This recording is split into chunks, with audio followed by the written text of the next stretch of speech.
Bill Eckstrom, welcome to the Way Champions podcast. I'm just excited to have a conversation about coaching and hear your insight and input from many different angles and something that we're both really passionate about. Yes, John, thank you. It's a treat to be here, and I'm excited to have this conversation with you. Yeah, well, I had known of your work and your fantastic book, The Coaching Effect, for a while, and your first TED Talk, which I think is 4 to 5 million views at this point. So really, really well received, and your work in in coaching, and now not a complete pivot, but starting to do a lot of work in athletics as Okay. well, which is really cool. But one thing in the coaching effect, when I was looking through it, that really stuck with me, you sort of open the book with a story of your best boss, who was also your hardest boss, and maybe just tell that story, because I think there's this little I think it just gives insight into who you are and what you believe about coaching and leadership and things like that. Yeah, well, thank you for that segue, and I hope to be seeing him, as a matter of fact, soon. Oh, good. So the backstory is in the book. His name is Mitch. Mhm, His real name is actually Bill, but mhm. the author being Bill, and I was referring to Bill in the book, and they couldn't discern. I couldn't So follow. no, no, my editor said you gotta make up a name for the guy. Yeah. So he took Mitch. So the concept and the understanding is I've always known that there was a lot to being a great coach. Mhm, Now, whether use the term we love to use the term coach as opposed to leader, even in business, mhm, certainly in athletics, and then teaching in the classroom as well. And one of the things that our data continually showed was the best coaches, those best leaders, the ones that got the teams to perform at the highest level and grew their people the most, there was this discomfort, challenge component to the way they coached. mhm, And the research just was, there, some people refer to it as healthy tension. mhm, And then it made me think back to my first real boss in business, and there was a lot. He was a very complex individual, but one of the things he did is he continually challenged. mhm, He rarely accepted. You would achieve something, you'd celebrate it, but man, it was on to the next thing. There mhm, was a constant growth through challenge was never an option in working with him. mhm, And so that became annoying at times. But the beautiful part about Mitch was that I always knew he cared about me as a person first. mhm, And by doing that, by caring about me, we had this trust-based connection. He could challenge me in a way that was safe mhm, and that allowed me to have the greatest growth professionally that I've ever had. mhm. Yeah. And the story is great, because as I'm reading it, I'm thinking about the great coaches in my life, and that's what they do, and that's what the research in classrooms for teachers and stuff. It's high challenge, high tension, and high support. Right. And Exactly. that's what they do. And you tell just the story of, like, this guy made walk out of meetings like, I want to strangle him, but he's right. There you were know, times, yes. there were times, yes, and I think that's just such an interesting thing, because that's what a great coach does. I think he or she takes you to a place that you've never been, and probably wouldn't get to on your own without that tension. I mean, I think that's a coach right there. Yeah, and that's, you said that so well, and I say that a lot, that coaches, the essence of the role is to help people get to a place they couldn't get to without them in their life. Hmm. Because if I could get there without you and just as fast or just as effective, why do I need you? Right. So coaches, that's a coach's role.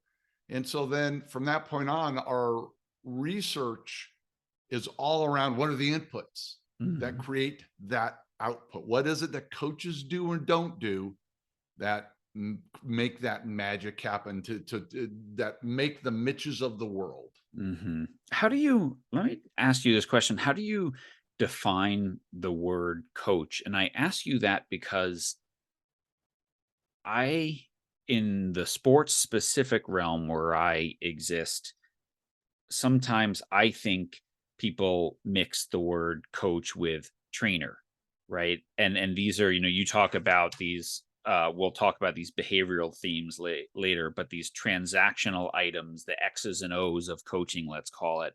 That's what people do. And I think that's a trainer. And then a coach is so much more. It's the other things, the connection, the psychological piece, psychological safety that we'll talk about. So I try to say, don't just think of yourself as a coach the way that you've traditionally thought of it, that you're a teacher and a mentor and all these things. In the coaching effect, you talk about sort of coaches and managers and what that how you wanted to find that nuance. So what's a coach? Well, I'll answer the question directly. Yeah. Our definition of coach is to create relationships, order, and complexity. Now, those we can tear those apart. Um, uh, to create relationships, order, and complexity to create growth and performance for individuals and teams. Mm, Okay. So a coach's end role is get back to the essence is to create growth in their respective sport mhm, or discipline, whatever that may be. Right. To do that, to your point, coaches own the outcome, whatever that outcome may be. In sports, a lot of times it's wins and losses. If you're at the professional level, it may be the athlete experience, which is what we quantify. mhm, Um, a coach has to own that. And so when you think about that, so if you're my coach, you provide, because of this coaching dynamic that occurs between us, John, I experience something. mhm, Now, the better my experience, that means we can absolutely prove this. You've got a stronger relationship with me. mhm, You provide the right structures and disciplines. You challenge me appropriately, not through fear, but with through love or caring, whatever you want to call it. mhm, And that's how we create growth. mhm, You own every input that creates the output of experience or growth or wins and losses, or in business, it may be dollars made, right? Net profit.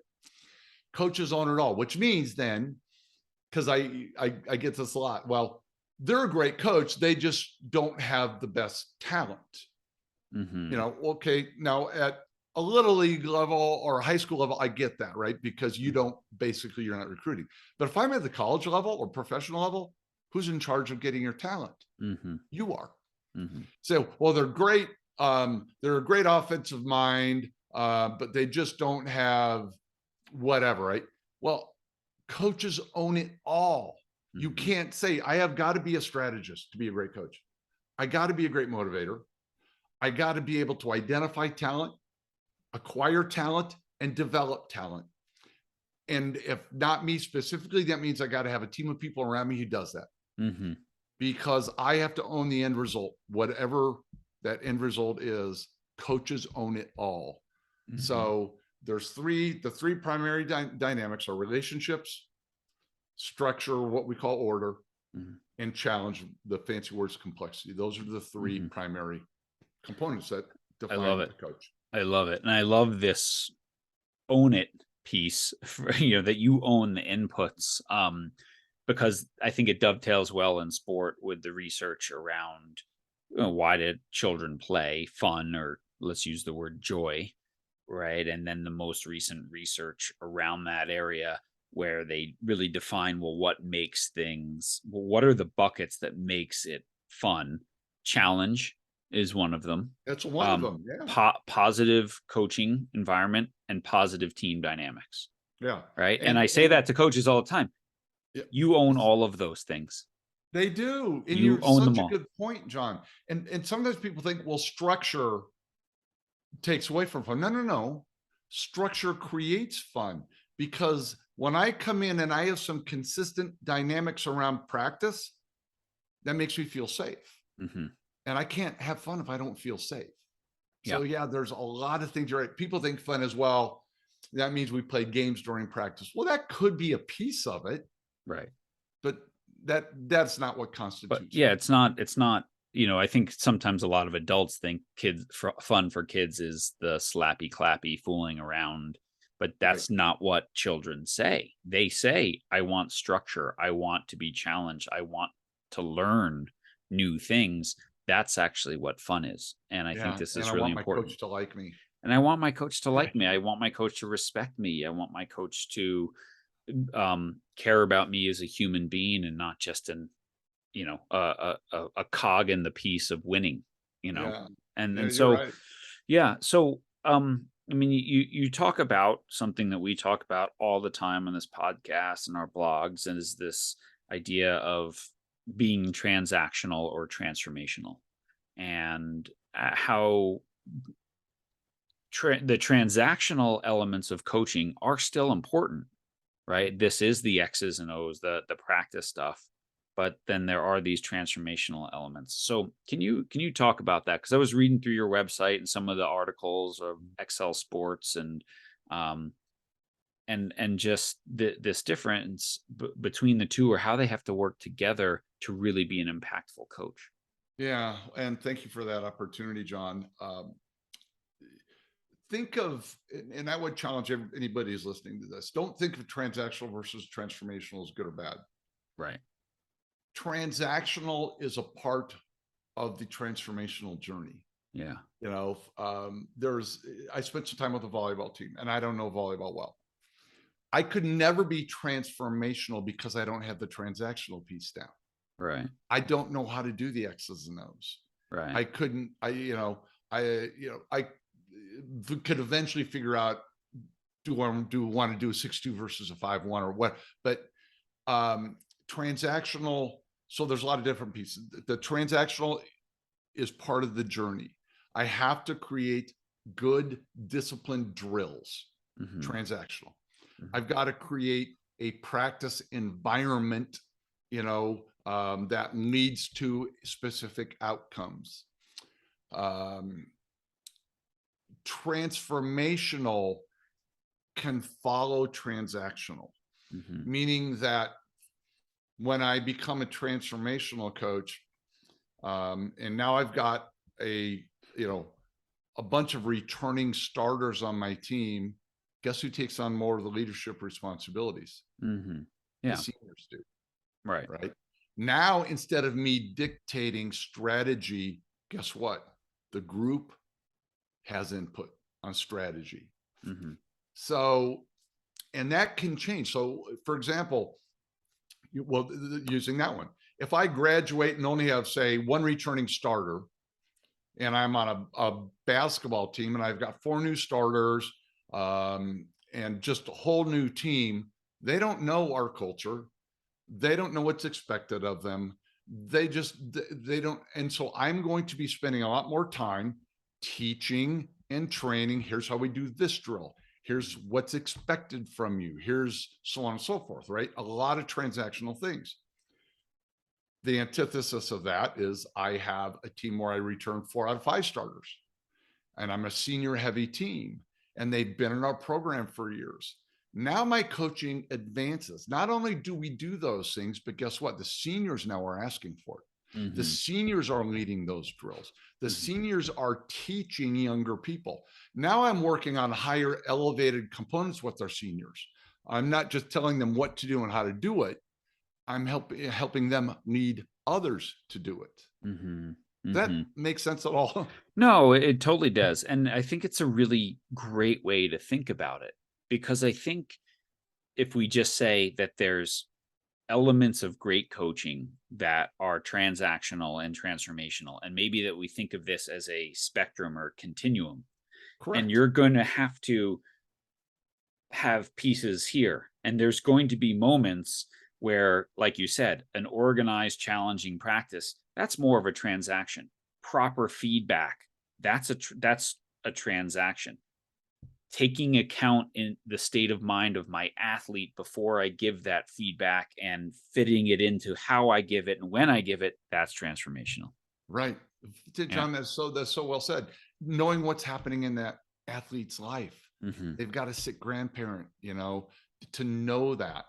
And I'll for people that are listening on our website, it's a free transactional versus transformational assessment where Hmm. they can take it and get the results back. It's like to your point, it's more of a spectrum, Hmm. continuum. It's Hmm. not good or bad. It's just there's like 8 different levels within there that where people could be. So people can go in and take that and get the results right away. And, It's fun to and do. yeah, and any kind of self-awareness assessment is fun to do. Well, it's not always fun to do, but it's necessary to do, right? And I think it's important because sometimes the things that can be a great strength, my knowledge of a sport and the amount of organization and detail that I can put into a practice to teach something, can become a limiter if I miss the other parts, right? Oh my goodness. John, we've done research on this, and when you look at in the business world, and the same applies to athletics, a coach's knowledge of the sport, you create like the top 10 items that is important to employees or athletes Mhm. about their coach. My coach's knowledge of the sport Mhm. is way down, Way down. Yeah. way down there. They know me as a person. They create a safe environment, right? All these things are so much higher, Yeah. Yeah. but knowledge is way down towards the You, bottom. But you know, it is needed. it's I always say it's essential. It's just not sufficient, right? It's not the only thing, right? Yep. And I done in my own far less detailed research than you. Um, I just do activities with coaches, and I used to collect the answers of what are the qualities of your best coach, and I had thousands of these things, and I tallied them up, and the number one answer, more than double any other, was caring. Right. Just they cared. Yeah. They That's care where it about me. started. Yeah. You Very know, well. Yeah. Very good. so it's yeah. I love this stuff, and for you, this shift into sport was personal, and in your newest TED talk that you just did this summer, you talk about that story of having uh, a coach that so maybe just share that story, because it's like You're asking me to be this is why do you vulnerable. care? Well, yeah, but yeah. I'm not good at that, John. You did it in And I front of should a be, TED talk. because You can do it on here. great coaches. Well, yeah, I learned on my first TED talk. I share the story about getting fired from a job. Mhm. And the funny part is my team talked to me into sharing that story. I wasn't going to do it because it's just hard for me to do stuff. It's embarrassing. It's humiliating, right? Mhm. So I did. I opened up and share that story. And my hope was that, like, because there were 1,500 people in the audience hearing at this TED event. And so my goal was that 15,000 people would someday listen to that talk. And Yeah. it's now, I think, close to 5 million people have heard this story. So to now to answer your question, um, yeah, I, I think we're all driven by past experiences. And as a kid, if it was my dream was to be Bart Starr, man. That was it. Mhm. I wanted to be Mhm. that Green Bay Packers quarterback. And Mhm. I emulated everything. I watched I had a Green Bay poster in my room. I had everything, um, and for a long time, I was a starting quarterback. And then I had a shoulder injury in like 8th grade, or whatever it was. Um, and I just had some horrendously abusive coaches Mhm. who mocked me and teased me, and um, said, "We don't want you on the team anymore. Just go sit on the bench," and just what it's like. But to their both to their defense, as well as oh, what's the word I'm looking for? kind of in their defense, but also to their responsibility, they never knew I had a shoulder injury. Yeah. You I didn't never say felt it. safe enough to tell Yeah. them that I couldn't throw the ball more than 10 yards. Yeah. And they thought I was being lazy. They thought I couldn't throw. It's like, so anyway, Why were you afraid to tell them? Because that's just how we grew up of like, you don't show pain, you don't show weakness.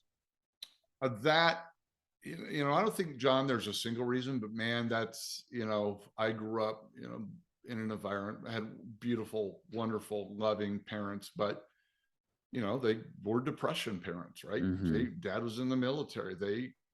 They were tough.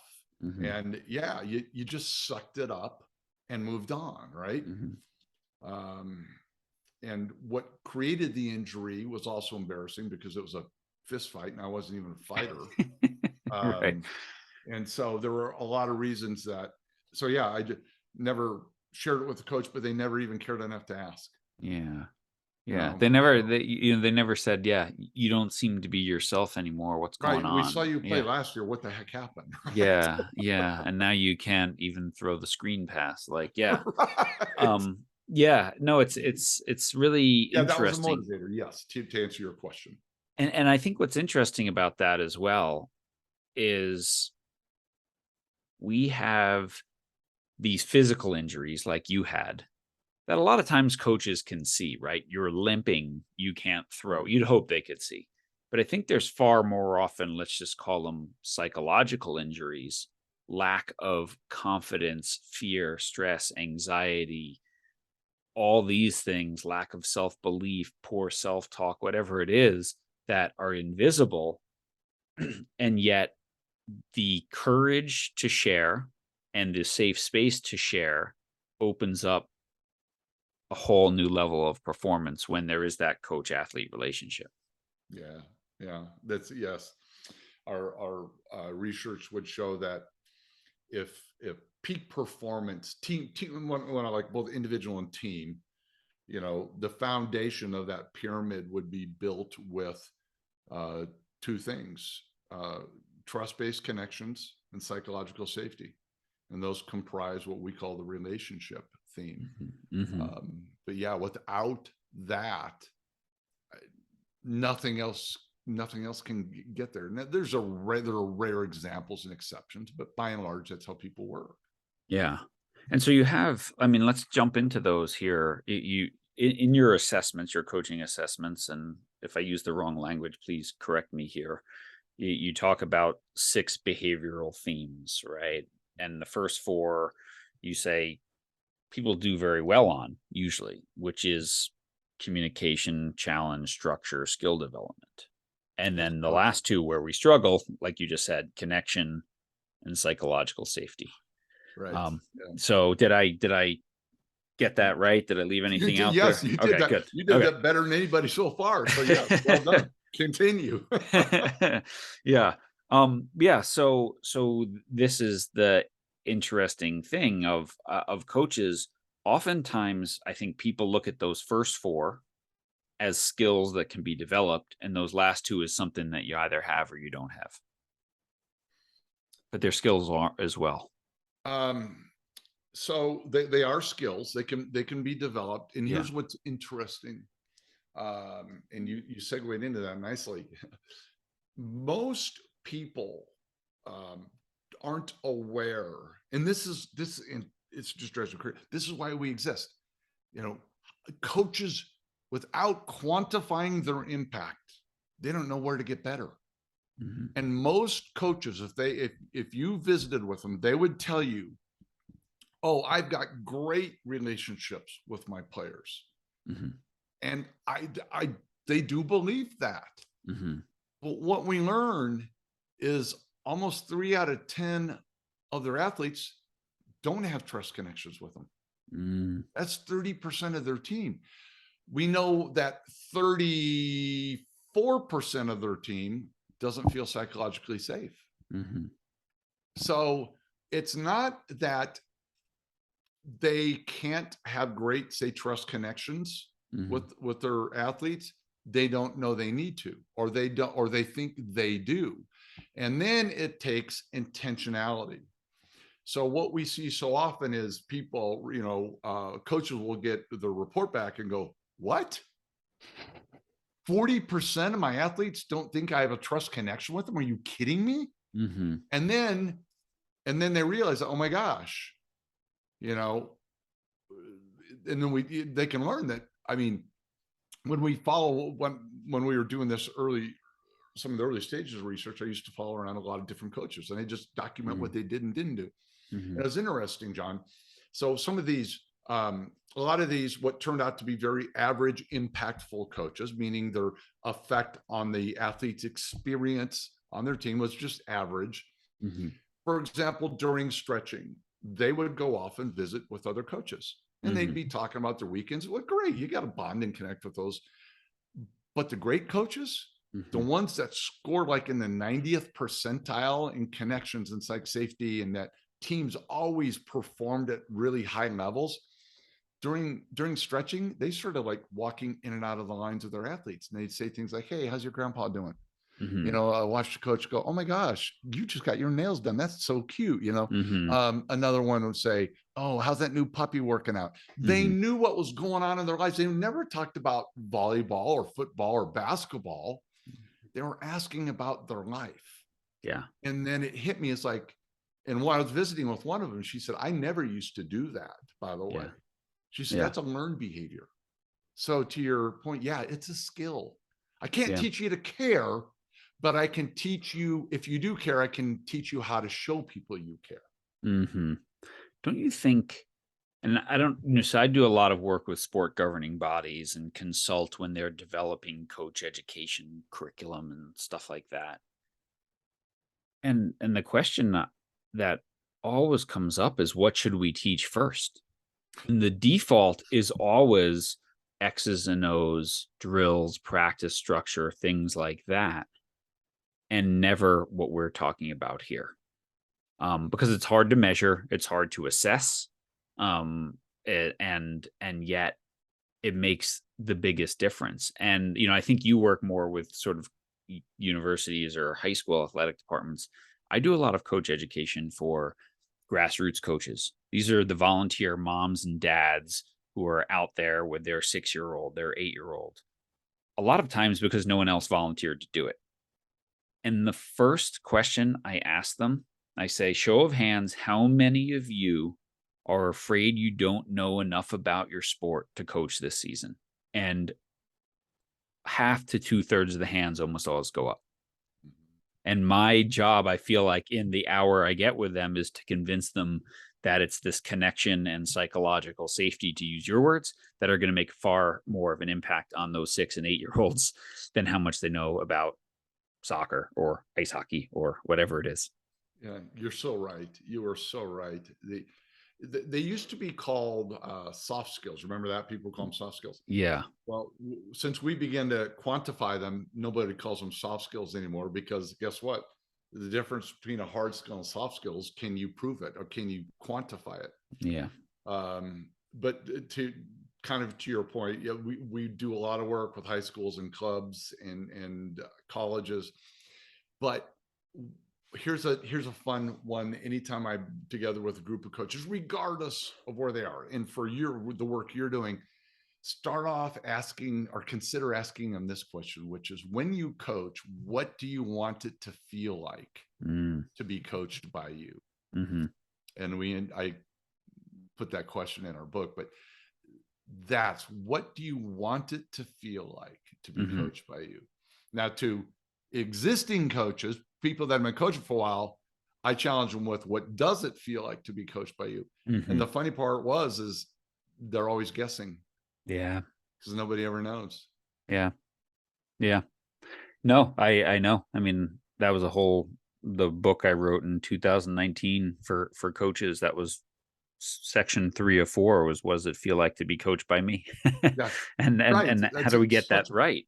You know? That's such a great question. And when I started coaching, I was 26. I retired as an athlete. I was injured. I was bitter. I was coaching because I wanted to stay in the locker room and didn't know how else except to get into coaching. And I brought all that baggage with me. And then I coached like I was coached growing up, which was could be very transactional and um, not a lot of care. And I didn't care what it felt like to be coached by me, because they were there to serve my journey as a coach.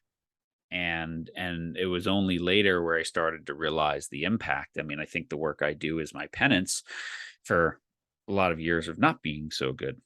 Oh, that is such a wonderful story, though. And I loved how you worded that. I was coaching so they could share my journey as a coach, as opposed to I don't helping even know them if share was the thing, so they could support my journey experience as my a journey. coach. Yeah, so that they could get me where I needed to go.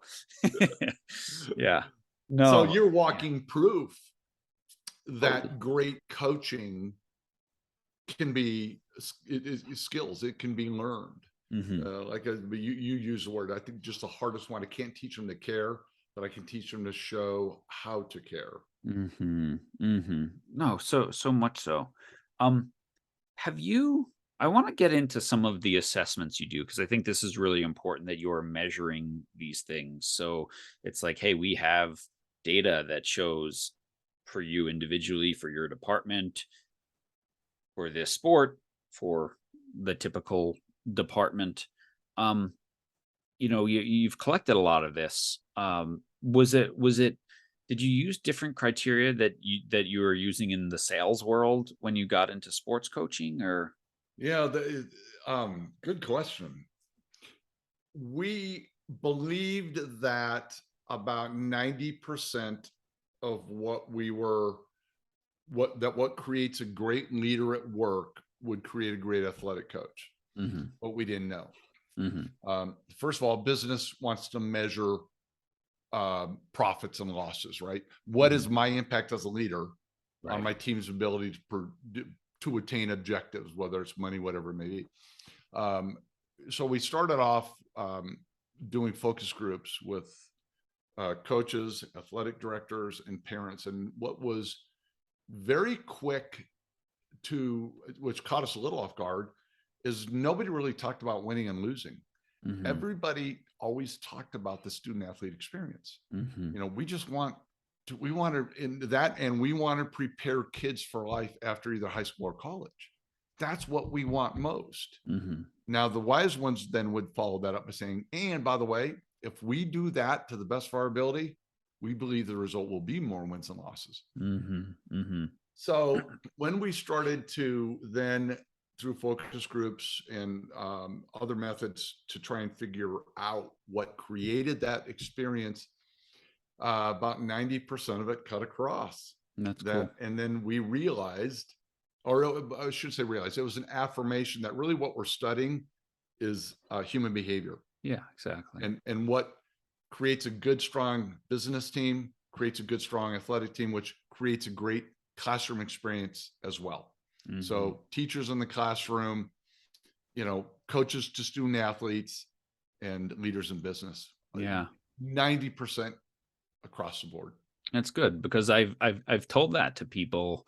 I always say, like, whether you're chasing a ball or chasing a sales goal, people are people. But I'm glad you have the research to back up my statement, because I didn't. I just I just made the assumption that that was right. Yeah, you're Um, right. yeah. Um, let's talk about you. You also assess, or you give coaches student athlete feedback. Mhm. So talk about the areas that you give them on, and then I want to have a couple follow-up questions for that, because I Okay. I find assessing the student athlete, or if I'm a teacher assessing the student in the moment, can be a powerful and a good thing, and it can also not really be an accurate indicator of what you're doing. Well, do you want to do the latter first? Yeah, we can jump in wherever. Yeah. Yeah, it is that's such a powerful question, and I was just recently writing about this because in our executive director research would always say, I can measure anything, but I got to have a very clear understanding of what you're trying to quantify. Mhm. And so, for example, when athletic directors and coaches that say, hey, what's most important to us is how coaches impact the student athlete experience, because Mhm. we know they have a big impact on that. Mhm. And so our response was, well, we got to first then define that, but do you know if that's happening today? And then the room would get really quiet. And I'd say, okay, I just want to clarify that you said the number one priority you have as a coach or an athletic director, the number one, the most important thing to you, you cannot quantify today. Mhm. And they'd start to look around at each other, go, you're right, we can't. Mhm. Shame on us. We think it's happening, but we don't know. Mhm. And then without knowing, if I'm an AD, how do I coach a coach? Mhm. Right. So anyway, if you're looking, the problem isn't doing assessments or surveying student athletes. The problem is what and how you're surveying student athletes. Okay. And let me back that up. I'll give you, this will make perfect sense to you. If you own a business, you own a business, right, John? Yeah. If you wanted to understand the impact you're having on your clients, the service you provide, do I ask you or do I ask your clients Right. whether or not it's good? Right. I want the clients. Yeah. Right. Yeah. Right. Same thing applies if I'm a coach. How do I understand the impact I'm having on my student athletes if I don't ask my student athletes? Mhm. Now, so that's commonsensical then. So the only way to truly know a coach's impact is to go to the student athletes, the people Gotcha. who they're coaching. Gotcha. Number one. Number two, then, what are you wanting to learn? There are two approaches to this. Our approach is we want to give the coach actionable understanding of how their behaviors and words impact the experience of students. That's simple, right? And if it's behavioral, I can affect it. Mhm. So things like, do you ask about my life outside of the sport? Mhm. Um,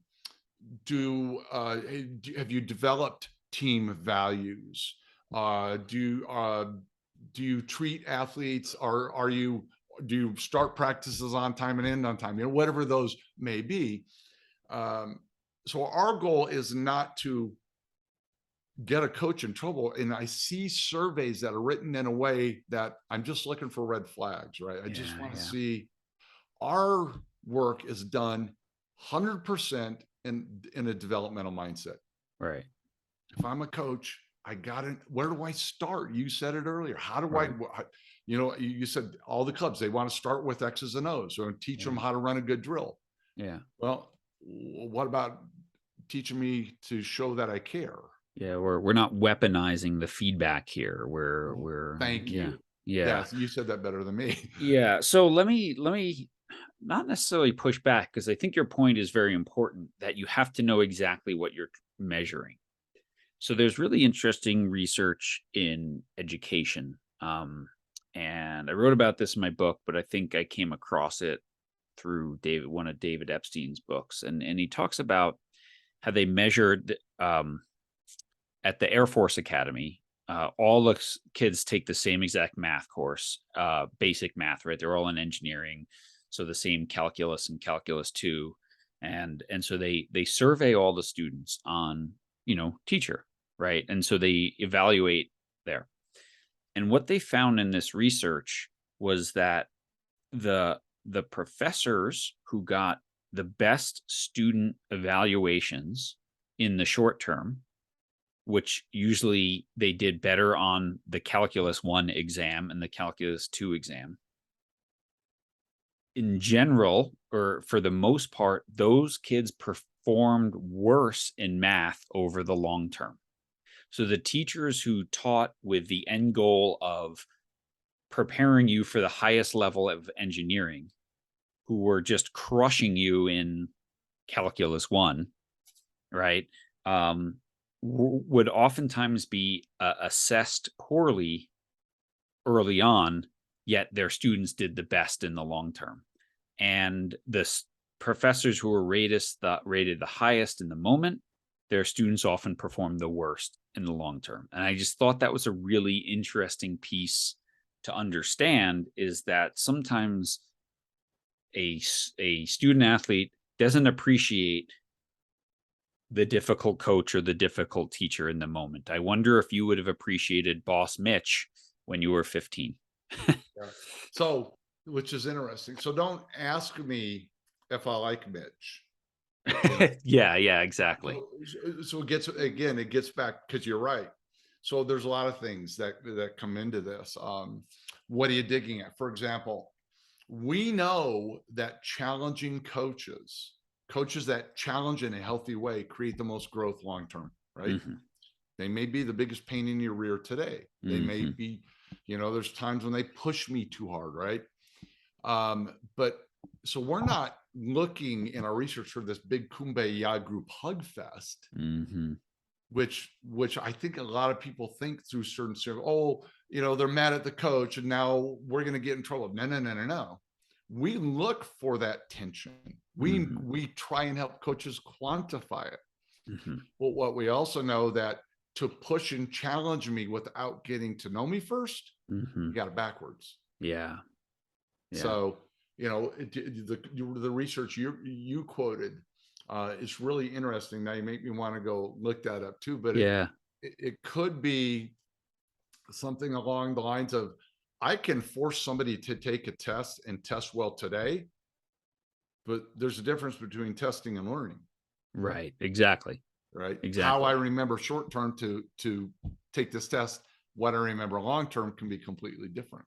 Exactly. Because the What are you underlying, measuring, right? what am I measuring? And that's the point. And I'm glad you made that point as well, because as soon as you tell a group of coaches, we're going to ask your kids what they think of you, I know what the room looks like, and they're not like, oh yay, like they're like, oh boy, and so I think this is important to understand, that we're not looking for kumbaya. We're measuring how challenging there are. Is there a healthy tension? And then is there a healthy relationship to allow that tension to exist? Very, very, very good. And Yeah. along with the other things, structure. Do I run, predictable practices? Do I, it's I get a kick out of sometimes coaches will, you know, they don't understand, for example, why their psychological safety scores may be low, Hmm. say in the 55th percentile. And and then athletic directors will even look at the data and go, well, I gotta tell you, because one of the questions is, when under stress, my coach is at their best, something Hmm. along that line, right? Hmm. When things get stressful or things get tense, my coach is at their best. And of course, where do student athletes go? Hmm. Tight game, ref makes a call, coach loses it Hmm. with the referee, right? And coach, I hear it all the time, coach, wow, I don't do that to my players. But hold on, think about what you just did, Hmm. right? Now players are either consciously or subconsciously thinking, I hope he doesn't turn that anger on me. Hmm. I saw him trigger, right? I saw him trip over the edge. Where's that breaking point for us? So I think I'm going to take it easy. I'm not going to ever, go out on a limb too far, because I don't ever want to see that turned on me. Hmm. So there's so many components that play into this safety factor and into structure. How does I tell coaches a lot, you're the greatest consistency you could ever bring, the greatest disciplines you could ever bring, is how you show up to every practice and every game. Hmm. Don't Right. ever make the team, when you walk into the gym, go, oh crap, I wonder what kind of mood coach is in today. You Right. know, Yeah. Yeah. Or if, God forbid, you had a fight with your spouse, you got in a car accident on the way over, and whatever, you walk in and say, guys, listen, I had a really tough day. So let me just like get that out there. And sometimes you have tough days and sometimes I have tough days. I think the other piece too is that's really important. And if you're watching this on video, right, you've got these whistles hanging behind you. I, Um, you I do, know, yeah.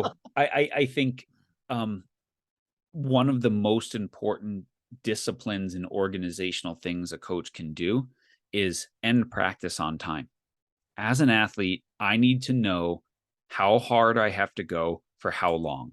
And if practice today is an hour and a half and tomorrow it might be 3 hours, if coach doesn't like it, I'm always holding something in reserve so I can go for 3 hours. So I think That's that discipline of 75 minutes, 90 productive minutes is an absolute key to get peak performance from your athletes. Yes, I love that, John. And we do ask about practices starting and ending on time, and and what's interesting that supports your point um, is in open-end comments, students will say, "I wish he would stop practices on time," or "I wish he would, make sure practices started and ended on time." We see Hmm. that a lot in open-end comments. So I know coaches don't think it's a big deal, Hmm. but they notice. Yeah, They notice. they do notice for sure because they have lives outside of it. Have you ever asked the same survey questions of parents? I'm curious if their assessment of the coach is similar to the athlete. Now you're laughing. Um, no, so the parent is, I'm going to turn around and grab this. I Yeah. forgot I had this. I saw it in my, um, the parent factor is interesting. So, I mean, if you could talk to, we talked to one, I won't name the state, one state association about doing some parent research. And they were like, no, no, no, no, no, Bo, our ADs have circled the wagons. Uh-huh. Parents are here, we're here. Um, we've talked to other state associations who have said, you know what? They're not going away. Hmm. Parents all of a sudden aren't going to be unengaged in their child's sports. Right. So our approach is, how do you deal with it? How do you handle it? Right. And we were actually commissioned by a school recently to do some parent research of student athletes. Hmm. And I'll share this with you. Our executive director of research wasn't, we were trying to figure out what direction to go, so on and so forth. So she goes, in addition to all work we're going to do, I'm going to send out some, not a kind of a survey to parents of student athletes. I want to know how they would answer some of these questions. And she sends out 12 items on a scale of 1 to 10 to rate. And Hmm. the question is, how important are each of these coaching behaviors to you as a parent or guardian? 1 Hmm. being not important at all, 10 being extremely, the most important, right? Hmm. And and then they're scored. Hmm. Guess what, of the 12 items that parents graded, guess what's dead last? Winning.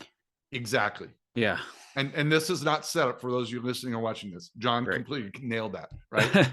Winning Yeah. is dead last through the eyes of parents. Right. And Number even this is an anonymous survey because if you ask them in a crowd, they'll all say winning because no one wants to say it matters, even though I think it does. But yeah, I 100% think anonymous. yeah, 100% anonymous. Yeah. Not only that, the questions were randomized. Right. So they were never given in the same order. I like So she that. Yeah. even did that.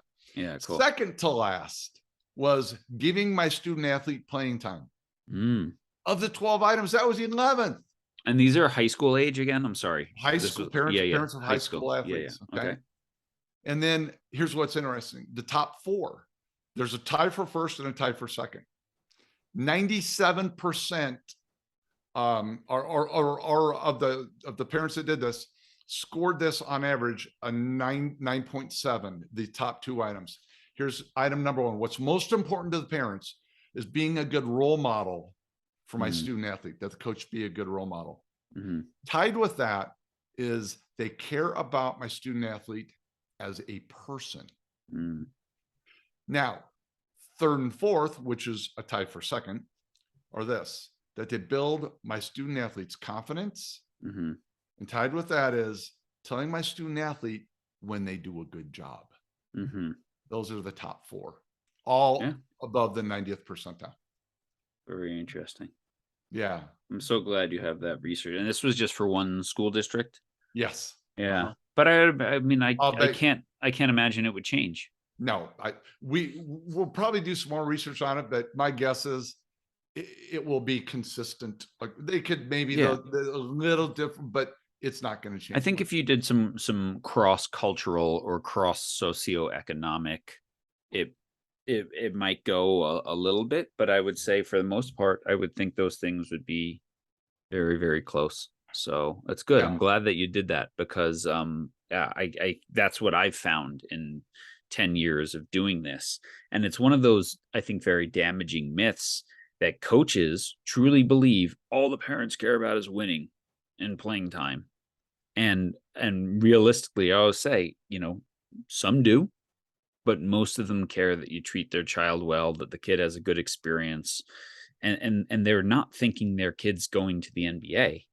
Most of them truly know that their kid's not, and therefore they want to get something more out of this than just basketball skills or soccer skills Yeah. or whatever. Now, this doesn't always explain their behaviors, right? Because Oh, well, as that's a coaches, whole what we different want podcast right there. Yeah. and the way we behave can be different.